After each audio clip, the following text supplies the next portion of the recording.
mutupo ndetembera mukanya. Ndaitoti mchaplana kumira negumbo rimwe sisi munokanya. Gore mwana sisi yamusima kuzviwanza here zvevakomana. Wese hada pauri ndo panopedzera nyota. Manheru makuseni unomukirwa sepotasi. Wanyanya kuita gore mwana. Ona wapanzurwa wasirwe mwana. Wakamburwa wasiwa uri mpana. Zvichengetedze sembi yahari kana achana. Kwete kuita sonyoka iya mvezvana. Sakumbuka nzvadzi yangu kana nchitsura. Sandite mutadzi uchiti kundimerura. Tishoro kuvanhu naiwe zvari mashura. Mashoko makukuta siwa tozomapakura.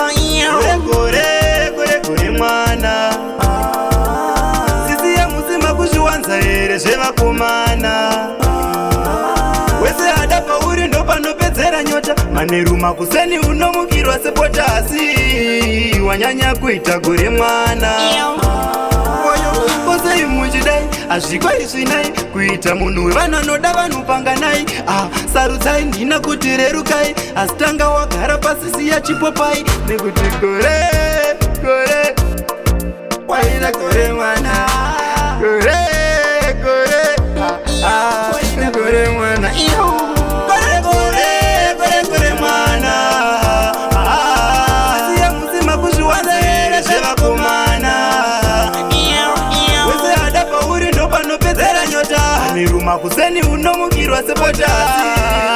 Wanyanya kuita gore mwana. Ona wapanzurwa wasirwe mwana. Wakamburwa wasiwa uri mpana. Zvichengetedze sembi yahari kana achana. Kwete kuita sonyoka iya mvezvana. Sakumbuka nzvadzi yangu kana nchitsura. Sandite mutadzi uchiti kundimerura. Tishoro kuvanhu naiwe zvari mashura. Mashoko makukuta siwa tozomapakura.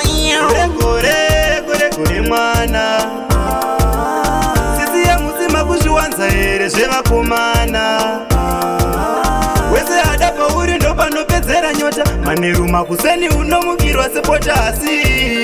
Wanyanya kuita gore mwana. Kosei muchidai azvikwaizvinai kuita munhu wevanhu anoda vanhu panganai. Sarudzai ndina kuti rerukai. Asi tanga wagara pasisi yachipopai. Nekuti gore waita gore mwana. Gore mwana.